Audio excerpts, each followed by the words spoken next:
Baruch atah Adonai Eloheinu melech haolam, asher kedishanu b'mitzotav v'tzivanu l'asuk b'divrei Torah. Barev na Adonai Eloheinu divrei Toratcha b'finu b'fi avcha Beit Yisrael, v'niyeh anachnu v'tzeitzeinu v'tzeitzeimcha Beit Yisrael kulanu yodei shemecha v'lomdei Toratecha lishma, Baruch atah Adonai lemei Torah l'amo Yisrael. Baruch atah Adonai Eloheinu melech haolam, asher b'acha banu mikol amim v'natan lanu Torato, Baruch atah Adonai noten Torah. Okay, so this year is done for the refuah shalom of two people.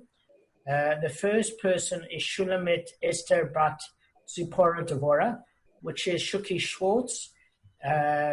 Kevin and I are friendly with Sowen Schwartz, it's his wife, and she had a stroke, so she's young. She's in her 40s, so we're a little bit worried. It's a young age to have a stroke. And then we're doing the shir also for Craig Siegel's mom. He's a friend of mine. He's living in Australia. He did Kaddish year with me in South Africa. His mom's name is Nachama Elabat Chana Riva. And I hope it's a refuah shalema to both of them in the merit of the shir. I'm going to start until Arthur comes on board with the Mishnah Brura quickly. Okay, so there are... Basically, it's by Rabbi Daniel Brody. There are a few conditions before making shechianu on a new fruit. The first condition is it needs to be a fruit that only grows from year to year or twice a year at fixed times. If it grows the whole year round, or if it grows a few times per year at variable stages, one doesn't make a shechianu. It's not dependent on when you ate it last. It is dependent on how often it grows. That is something you'd call new that gives you simcha. So that's a learning curve for me. I didn't know that. Therefore, if one goes to a country where that fruit is available all year round, but he himself is eating it for the first time, or for the first time in a while, he does not make shechianu. And the second rule is it needs to be ripe. In order to make a brocha on it, one should make the brocha at the stage that it's best enjoyed. Thus, if it's normal for that fruit to be cooked or pickled, one should wait until then to make the shechianu. And Arthur's joining us. It needs to grow from the ground. So one doesn't make on new chickens or other animals, and nor on mushrooms, because mushrooms are fungi. Furthermore, one doesn't make a shechianu on smell. Therefore, one doesn't make on roses or jasmine. So it has to be something that you eat. Okay, quickly, two fruits that are different in name or even just in taste get independent shechianus, as long as they're being eaten at different times. Therefore, if one eats green grapes on one day and black grapes on another, each will get a shechianu. One makes a brocha on a grafted fruit, such as grapefruit. However, one does not make a brocha on a forbidden fruit, such as an orla. Obviously. Now, this is in the Shulchan Aruch and Mishnah Brura, section 225. We're going to get onto the Gemara shir now. Arthur, welcome to the shir. I know this is going to be a shir. No, I owe you an apology. I know you have to move. This is going to be a very quick shir. I'm going to go as quickly as I can. Okay?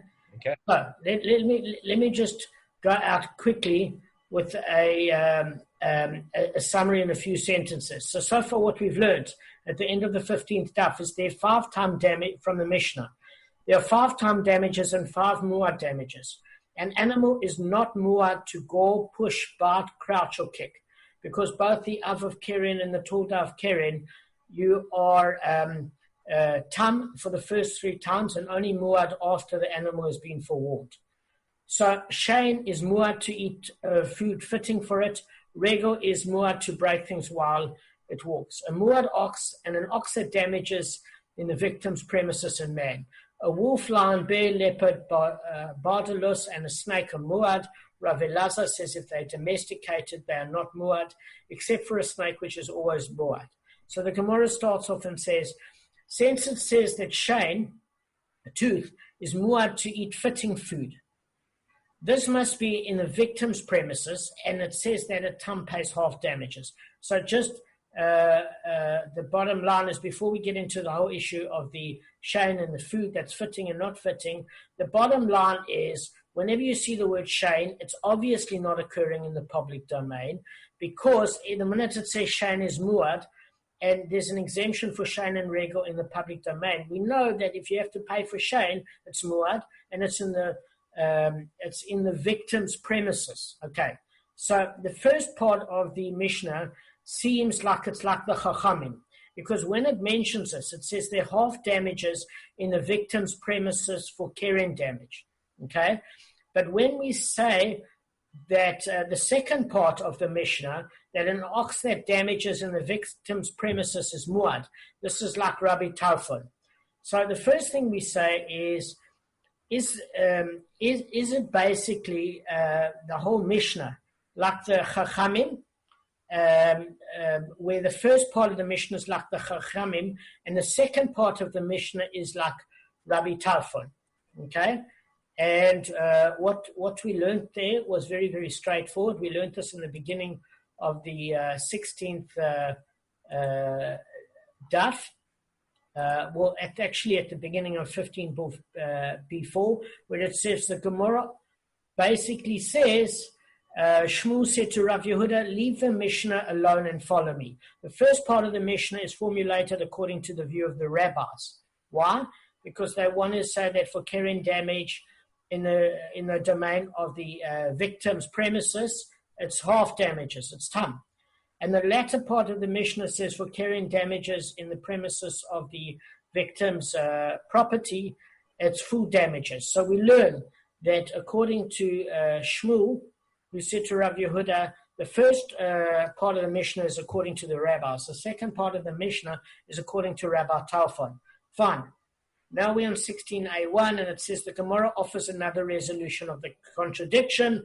This is Rav Elazar said in the name of Rav. So what he proposed was something very, very simple, guys.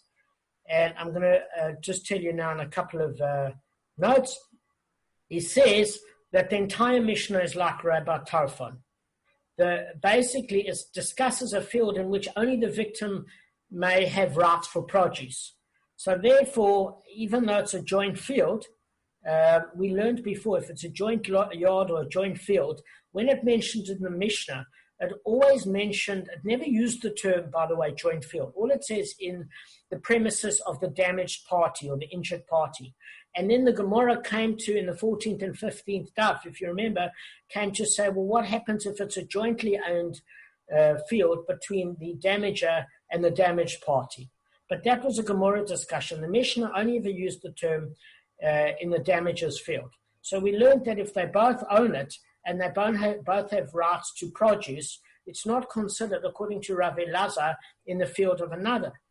Even if it's a jointly owned field, but only the victim is entitled to have produce there, then it's considered the field of another. Why? Because the damager doesn't have rights to have produce there.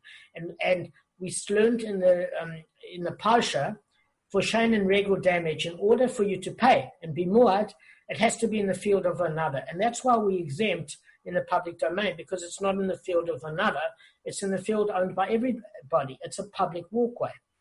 So what we're saying is it's very easy that the entire Mishnah can be like Rabbi Talfon. And how is that? It's that if we say that the first part of the Mishnah we're dealing with where basically there's produce rights only for the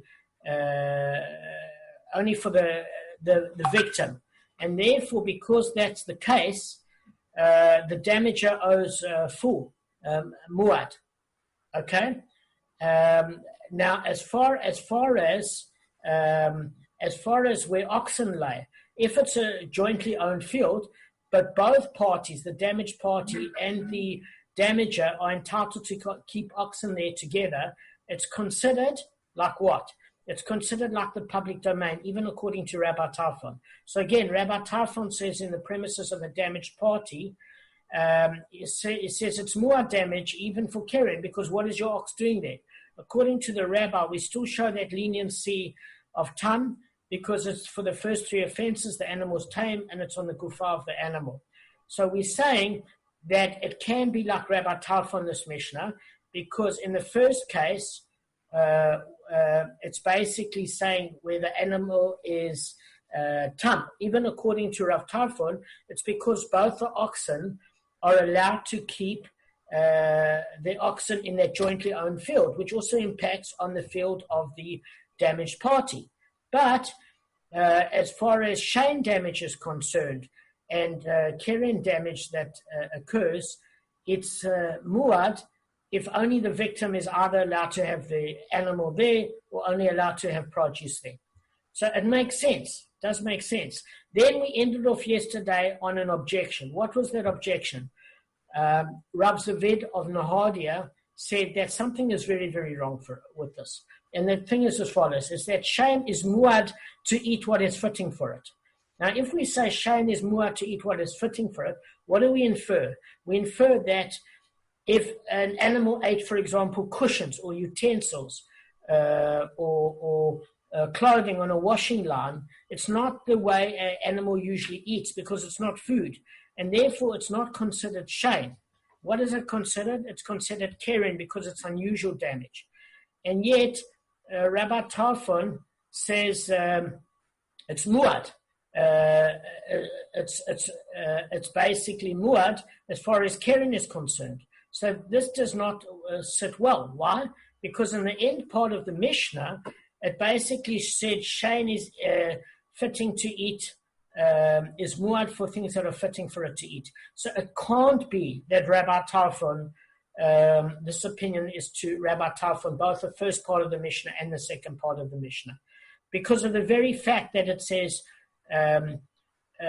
shame is muad for what is fitting for it, implying that if it's not fitting and therefore unusual damage, it's keren, that it's still muad. So we say, no, there's something wrong with it. So we're seeing then that it's clear that the first part of the Mishnah is according to the rabbis, and the second part of the Mishnah is according to Rabbi Tarfon. You could come and say that. But this is the answer. The answer is that the entire Mishnah is like the Chachamim. Okay? And the reason being that is because there is a Rav Zeveid said that basically there's a new way to read it. And we're going to hit this right now. And this is 16a1. So Rav Zeveid therefore proposes an alternative explanation of the Mishnah. So rather in truth, guys, the entire Mishnah is in accord with the view of the rabbis. That's how the halacha is deduced. And it's as if the Mishnah is missing words. And this is how it should be taught, according to Rav Zeveid. There are 5 that are considered tam, but if they were warned, after damaging 3 times, all 5 of them are considered muad. And the tooth and the foot of the animal are considered muad from the outset. And where's their muad status in effect? It's in the yard of the damaged party. So why? Because obviously in the public domain they're not muad. So this is what the Mishnah means when it says the ox of the damager and the premises of the damaged party. So according to this interpretation of Rav Zeveid, it's not a discussion of keren at all. So there's no there's no discussion in terms of keren at all, because remember the first interpretation of Rav Zeveid was brought by Rav Kahana that says there's an inconsistency in the Mishnah. And the very fact that they had this issue about the tooth that's appropriate to eat, and if the animal ate something that wasn't appropriate, it's keren. And we picked up this issue that it cannot be Rabbi Tarfon. That was Rav Kahana that said he was teaching a statement that Rav Zeveid of Nahadia had said to him. But Rav Zeveid of Zahadia has got his own interpretation. And his own interpretation is, listen, there's nothing discussing here about keren damage. All it's saying is that the first part of the Mishnah is clear, is about the muad status with regards to an ox after it's been worn for 3 times, and it's firstly tam, and it's according to the rabbis. And then Shane and Regel is muad from the outset in the yard of the damaged party. So the bottom line is we're learning that Rav Zeveid didn't at all discuss keren damage in this Mishnah. That was his interpretation. Rav Kahana said he learned a principle from Rav Zavid about this. But there's another opinion that Rav Zavid never mentioned at all anything to do with Keren damage. Before I address this, does anybody have a question? Where's Michael? I'm cool. Yeah, that's my question as well. Where's Michael? I just had a guy come pick up for a No problem. No problem. What point did you leave? Carry on. I missed a minute. It's fine. Okay. Carry on. So all he's saying is there's two basic opinions. Rav Kahana is saying that there's a problem. And the problem that he picked up is that this cannot be a Rabbi Talfon consistently throughout, because from the very fact that muad damage for a tooth of what's fitting for it, when an animal would eat something that's unfitting for it, it's keren damage, of which the Gemara basically says there's half damages.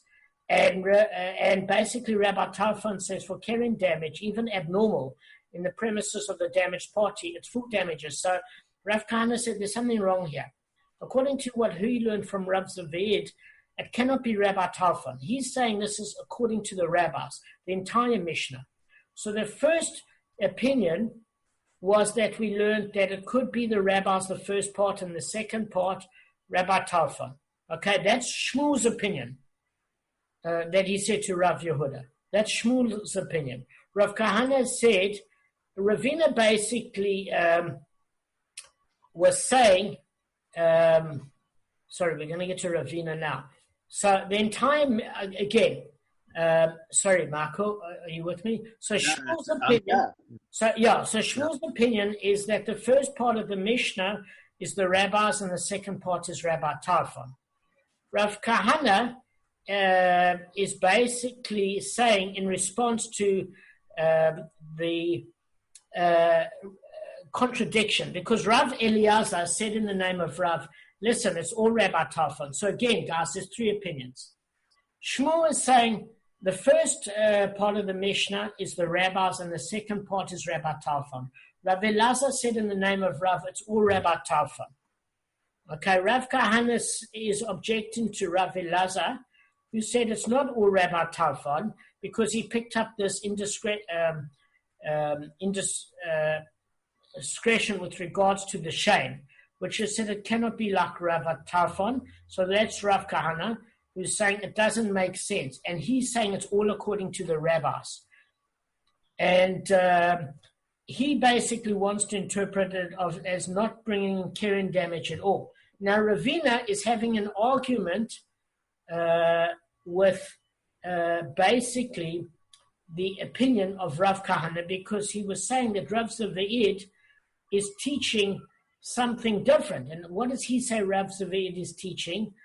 Is the fact that when keren damage is not mentioned, it's going to bring a problem. What problem is it going to bring? In the 24th daf, it uses the term, 24b by the way, what is the case of? Now, whenever the Gemara mentions what is the case of, what it does is it comes to explain the halacha. So Ravina is basically saying, listen, it doesn't make sense that Rav Zavid, according to this explanation of the Mishnah, doesn't mention keren damage at all. Why doesn't it make sense?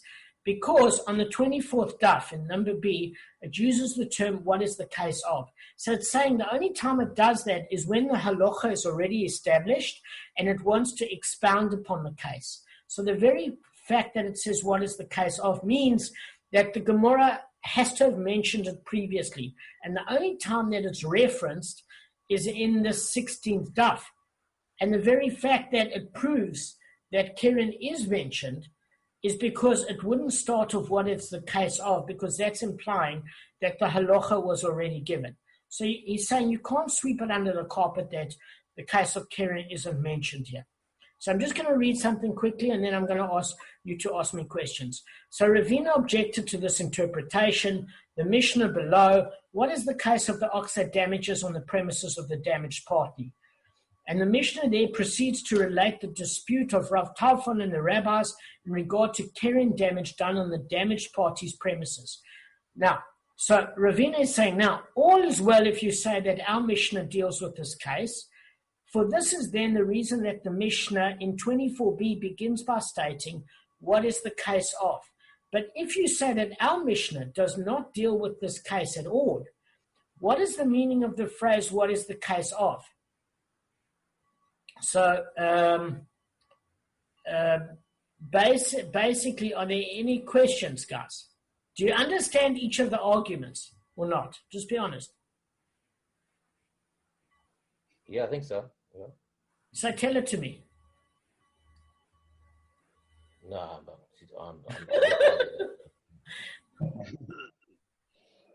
Okay.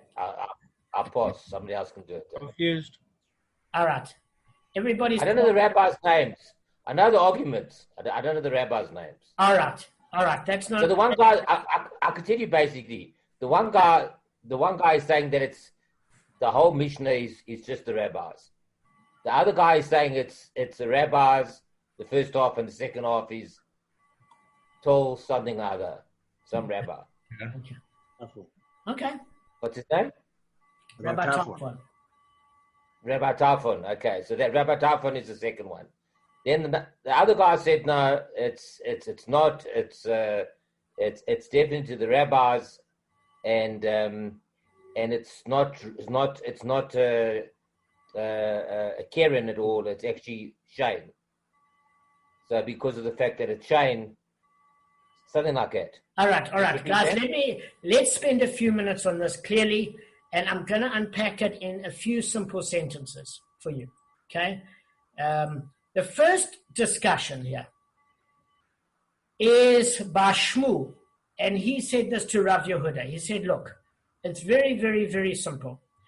The first part of the Mishnah is talking in the opinion of the rabbis, because they want to say that in the premises of the damaged party, it's half damages for Keren.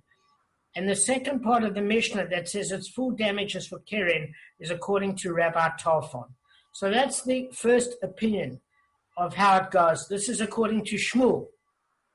Right. Now there's Rav Elazar, who said in the name of Rav. This is a second opinion. He's saying it's Rav Elazar said in the name of Rav, it's all Rabbi Tarfon. It's all Rabbi Tarfon. So he's saying, what's it speaking of? Two different cases. In a jointly owned field, which is in the victim's premises, but it also belongs to the damages premises. In other words, they share it.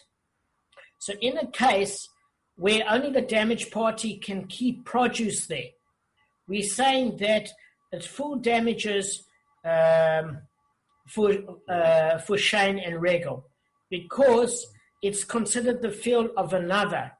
Because in respect to produce, the damager is not allowed to keep produce there, even though they jointly own the field. The damager is not entitled to keep produce, so it would fill the biblical ordinance in the field of another. But he's saying that as far as oxen is concerned, both this one and that one can use it for oxen, meaning in that jointly owned field, it's basically can both be used for oxen. Therefore, it's consistent with Rabbi Tarfon. So with regards to Shane, it's deemed the yard of the damaged party, since he may only use it for produce. That's the owner of the damaging ox must pay for the damage. However, with regard to Keren, it's deemed a public domain, since both parties have the right to bring their oxen there, and the owner therefore pays half damages, even according to Rabbi Tarfon. So that's the second opinion. Rav Elazar said in the name of Rav. Now I'm going to give you the third opinion. So the third opinion is Rav Kahana. Okay? And Rav Kahana, he's got an objection against Rav Elazar. And he said this cannot all be Rabbi Tarfon, because what happened is he picked up the contradiction of this issue with the tooth. And what is that contradiction? It said it's only more to eat things that are appropriate for it, meaning that if the animal ate things that are inappropriate for it, which is no longer considered Shane, it's considered Keren, because it's unusual damage for an animal to eat clothing and utensils, you would only have to pay half damage. But the very fact is that Rabbi Tarfon says that you pay full damages. And the very fact that the first part of the Mishnah talks about half damages for tam means that this cannot be Rabbi Tarfon throughout. So he's picked up a problem there. Does that make sense, guys? And then Rav Zavid proposes an alternative explanation of the Mishnah.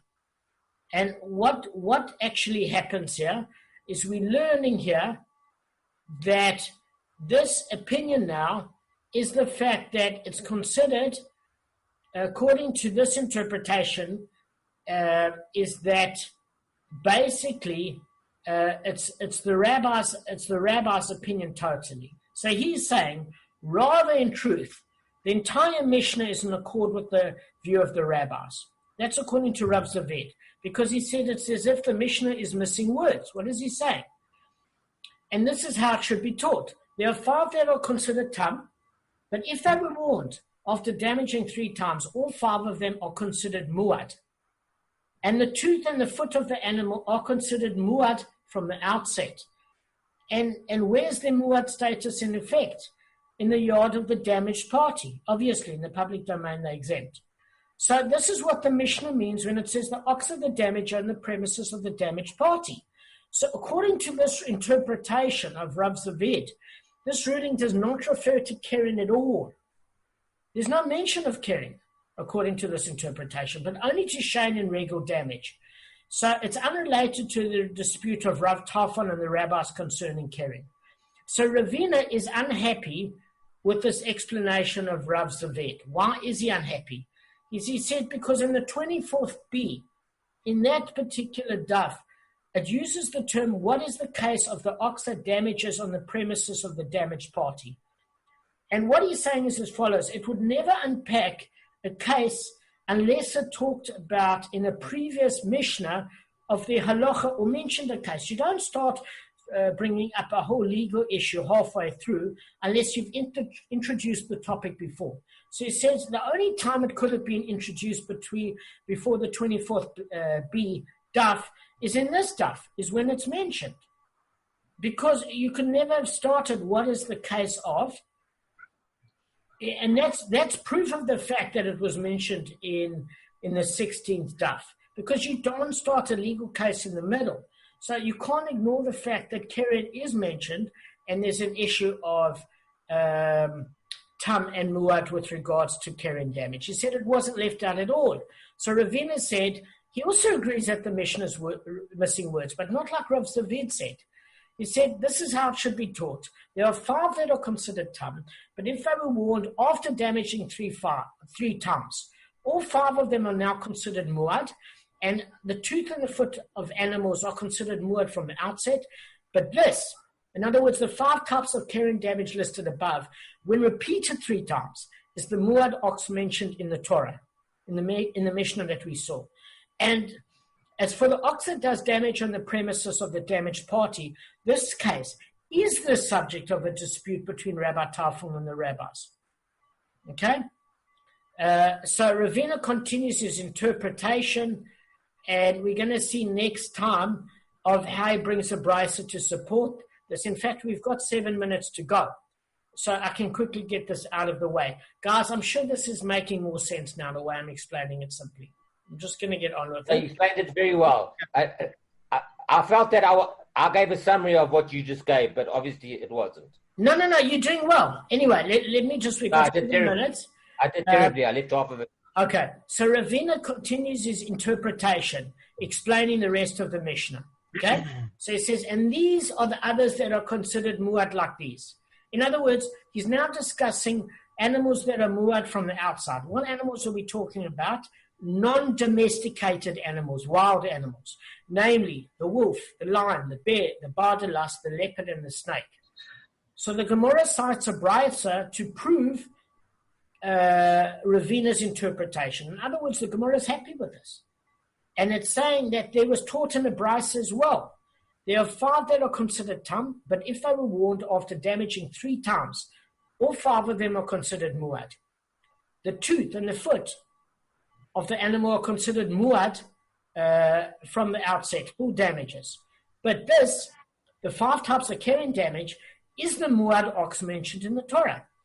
And As for the ox that does damage on the premises of the damaged party, this case is the subject of a dispute between Rabbi Talmud and the rabbis. And there are others that say that you can consider certain animals muad from the word go. And what are these non-domesticated animals? The wolf, the lion, the bear, the bardalas, and the leopard and the snake. According to Rav Elazar, the snake can never be domesticated. So according to this version, the Gemara is saying, listen, this was Ravina's main issue. His issue is not about interpreting the Mishnah to resolve the problem of the split authorship. What are we talking about, the split authorship? Is the first part of the Mishnah and the second part the rabbis? Is the first part the rabbis, the second part Rabbi Talmud? Is it all Rabbi Talmud? Is it all the rabbis? That's the split authorship problem. So we're saying Ravina's reinterpretation of the Mishnah is actually dealing with more than just the split authorship, because he's basically saying that this it is a dispute between Rabbi Talmud and the rabbis. Okay, so we're going to end off on this particular statement. Let's just see how long we've got left, guys. We've got 4 minutes and 30 seconds. Just want to quickly do this. So he wants to solve an internal difficulty and explain it as follows. And there are those who posed it as a contradiction as follows. We learned in the Mishnah, there are 5 that are tam and 5 that are muad, but there are no more than 5 that are muad. So what he's saying is, hang on a second, you're mentioning a whole lot of muad animals. You're mentioning the wolf, the lion, the bear, the bardalas, the leopard, and the snake, which are also muad. And then you're mentioning that there's all these muad oxes and the tooth, etc. You're saying there's more than 5 here. In other words, if you count the wolf, the lion, the bear, the bardalas, the leopard, and the snake, that's 6 on its own. Plus you have the tooth, which is shame. Plus you have regel, which is the foot. Plus you have the muad carrion, etc., etc. He's saying there's a lot more. So basically he's saying is that why does the Mishnah not count these in the list of those that are muad? So he's saying you have to actually say it like this. Ravina said that the Mishnah is actually missing words, and this is how it should be taught. So there are 5 that are considered tam, but if they were warned after damaging 3 times, all 5 of them are considered muad. And the tooth and the foot of animals are considered muad from the outset. But this, the 5 types of carrion damage, is the muad ox mentioned in the Torah. And as for the ox that does damage on the premises of the damaged party, this case is definitely a subject of dispute between Rabbi Talmud and the rabbis. So he's saying there is a dispute here. And there are others that are considered muad like these from the outset, namely wild animals, such as the wolf, the lion, the bear, the leopard, and the bardalos and the snake. Okay, so guys, we've completed it. I think we've done well. Do you have any questions? No. Okay. I've learned it properly, guys. No, you know it well, though. Damon, you're like a genius. But you know what? I must tell you something. On Shabbos, I had a bit of a breakdown because I read all of this, and I'm pulling my hair out. It sounds like this. It's contradiction. It's backwards. It's forwards. The lion, it scratches. It doesn't scratch. It pounces. It does. And I'm exhausted afterwards, and I'm thinking, what's going on here? And I actually sometimes, you want to just like throw it away and like just go and play a game of soccer or swim or something, and then you come back and you say, hang on a second. And you whack at it again and again, and eventually, between your continual revision and Rabbi Cohen's thing and asking this one and that one and going to sources, you clear it. So my job is to take out all the hard work for you, because you don't need it. You really don't need to go through the hard work. I want this to be easy for you, and I want it to be fun. So I hope this unpacked it very clearly. There are 4 distinct arguments, and they've all got logic to it. Every one of them have got great logic. And that's how we determine the halachas. Guys, it's lovely to see you. It made my day. And I just wish you a successful evening. Arthur, enjoy your move. I wish we could be there to help you. You guys want to come around? I'm only 9,000 k's away, except for Kevin, who's about 100. You know what? You guys want to pop around? No problem. You know what, Arthur? I would rather be with you in Eretz Yisrael schlepping than be in South Africa. I can tell you that much. All right. I wish you a good move, and I'll see all you guys tomorrow morning at 8 o'clock. And have a great mate. evening. Cheers. And thanks for waiting for me. I appreciate it. Pleasure. Thanks. I love seeing you guys.